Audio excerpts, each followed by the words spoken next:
الزمالك يتعادل مع المريخ السوداني في ليبيا.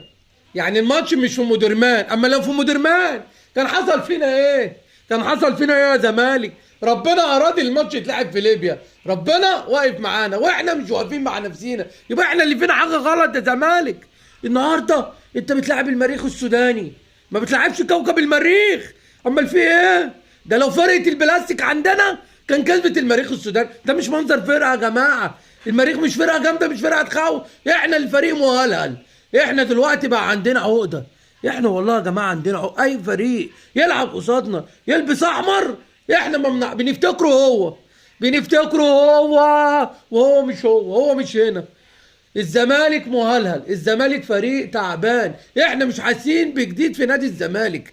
احنا في ارضيه الملعب اللعيبه مش لاقيه بعضها، اللعيبه خايفه. والنهارده ميزو ما تعرفش ايه ميزو، يا ميزو باينه قوي يا ميزو. انت بتصطاد عصافيري النهارده، كل كورك في السما عند العصافير يا ميزو. لو كنت عايز تحصل امام عاشور يا ميزو قول لنا واحنا هنسامحك ياض، هنخليك تمشي زي امام، بس تمشي بطريقه حلوه. ماشي يا ميزو؟ اما كل كوره تقع لي فيها ومش عارف تستلم وتديها لي في يا عم ميزو، ده احنا جمهور الزمالك اللي يصيطك واللي يظبطك واللي صنعك.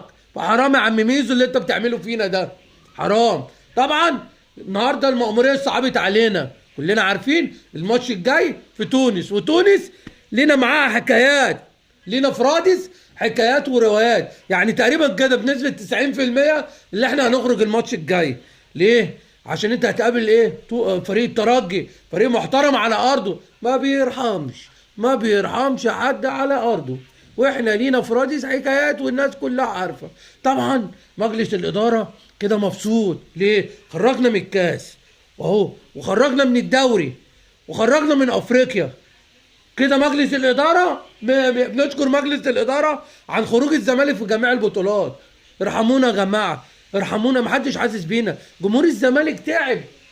الضغط والسكر، احنا ما عندناش ضغط والسكر، لان كده كده الضغط والسكر عند اي واحد زملكاوي.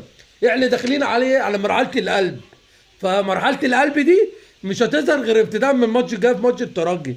فارحمونا يا جماعه، حسوا بجمهور الزمالك، جمهور الزمالك بيموت. حرام عليكم يا جماعه، ارحمونا، ارحمونا يا لعيبه يا بنت المتضايقه.